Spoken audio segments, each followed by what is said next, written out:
मनुष्य सदियों से एक बहुत गहरे सम्मोहन में जी रहा है, एक ऐसी नींद जिसे उसने यथार्थ मान लिया है।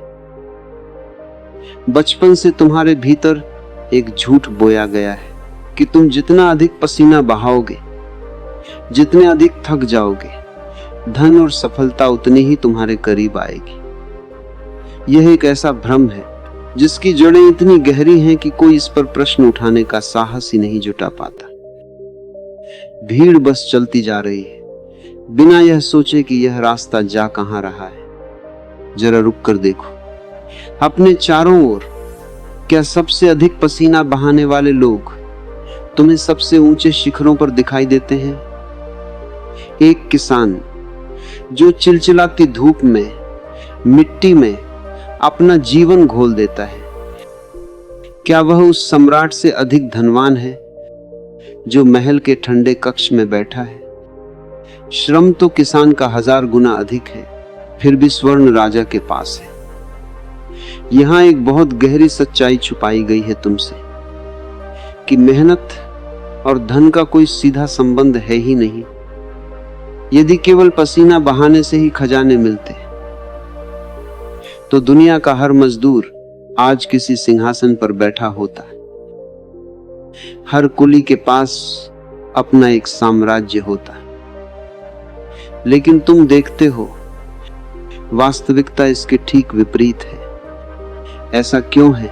क्योंकि धन उस व्यक्ति के पास कभी नहीं जाता जो सिर्फ एक कोल्हू के बैल की तरह मेहनत करता है। धन वहां प्रवाहित होता है जहां होश है, जहां व्यवस्था को समझने की दृष्टि है।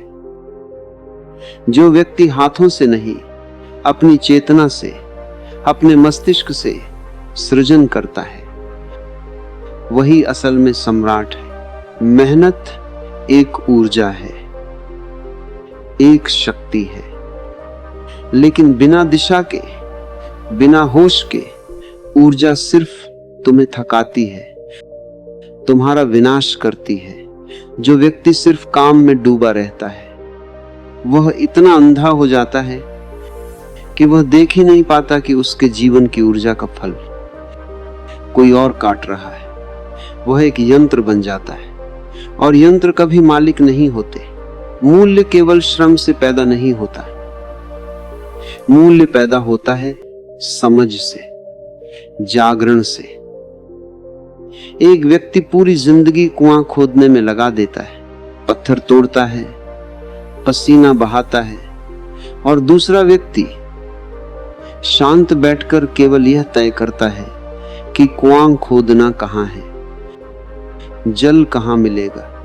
पसीना पहले का बहाता है, लेकिन प्यास दूसरे की बुझती है। तुम इसे अन्याय कह सकते हो, लेकिन अस्तित्व अन्याय नहीं करता।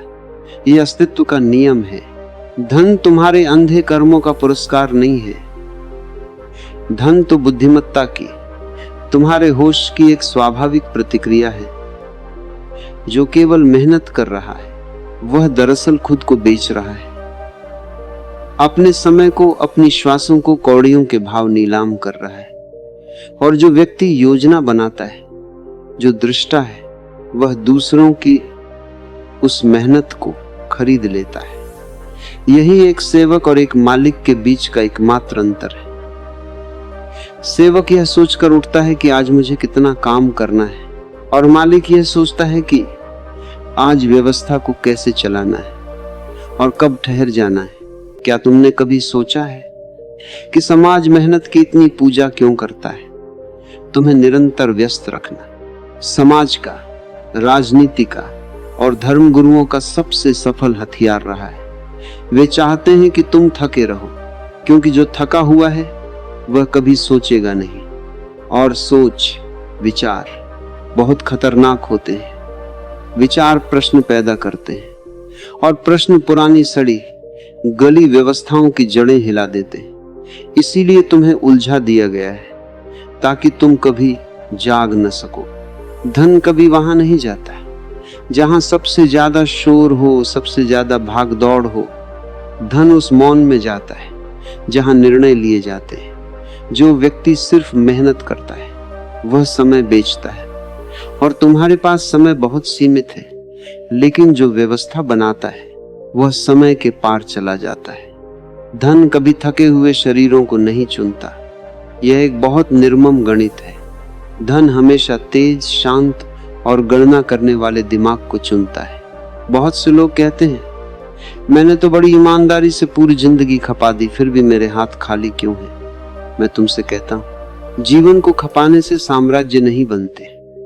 साम्राज्य बनते हैं सही समय पर लिए गए सही निर्णयों से। यह जानना बहुत जरूरी है कि कब पूरे प्राणों से लड़ना है और कब चुपचाप पीछे हट जाना है। हर युद्ध लड़ने के लिए नहीं होता। जो हर युद्ध में कूद पड़ता है उसकी हार और उसकी दरिद्रता निश्चित है। ईमानदारी एक सुंदर भावना है, लेकिन क्या उस भावना के साथ तुम्हारे भीतर प्रज्ञा है, बुद्धिमत्ता है? यदि तुम रणभूमि के बीच खड़े होकर आंखें बंद करके सत्य चिल्लाते रहो और सामने से शत्रु तीर चला दे, तो वहां सत्य की विजय नहीं होगी, वहां सिर्फ तुम्हारी मूर्खता की मृत्यु होगी। जीवन भावना से नहीं, होश से चलता है। गरीबी मेहनत की कमी का नाम नहीं है। गरीबी सिर्फ और सिर्फ तुम्हारे भीतर समझ की कमी का नाम है। धन तुम्हारे पसीने की गंध नहीं पहचानता। धन तुम्हारे निर्णयों की चमक देखता है। जो व्यक्ति जीवन भर यंत्रवत काम करता है वह केवल दूसरों के सपनों की इंटेंट होता है, लेकिन जो रुकता है मौन में जाता है, सोचता है और फिर अपनी चाल चलता है, वह अपना इतिहास स्वयं लिखता है। जागो, अपने श्रम को व्यर्थ मत जाने दो, भीड़ का हिस्सा मत बनो। अपने भीतर उस शांति को, उस होश को जगाओ जहां से असल सृजन जन्म लेता है। क्योंकि जो मार्ग पर आंखें बंद करके चलता है वह सिर्फ एक यात्री है, लेकिन जो अपनी चेतना से मार्ग का निर्माण करता है, धन, सफलता और शांति सब उसके पीछे पीछे चलते हैं।